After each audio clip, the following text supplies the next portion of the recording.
Lili, jya nshanda kubaze ko mbona ufise amashakoshi kandi nkaba nibuka ubuherutse wambwiye ko ushaka kuja mu gisagara.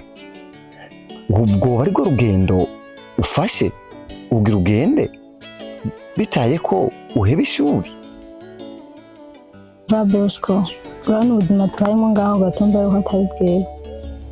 Gusa je mbona byo bizasumba simbiye hariya mu gisagara kureba ukuntu zozogenda mu minsi iri imbere. Ntuzi ukuntu mukadata adufasha mu muryango wacu we nta n'ubyutse.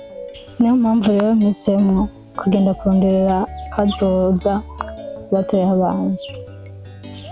Sawa, kubera ko ari umwanzuro wafashe kandi wabonye ko ukwiye, nokubwiye ngo uzube muhira, naho tuba ku mutumba umwe.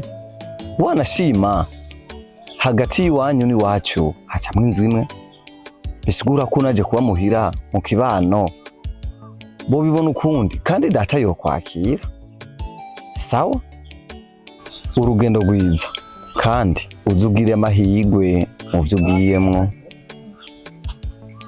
Urazi ko data ari imborego kandi urazi muka papa naho ko ameze ari umuntu nziza.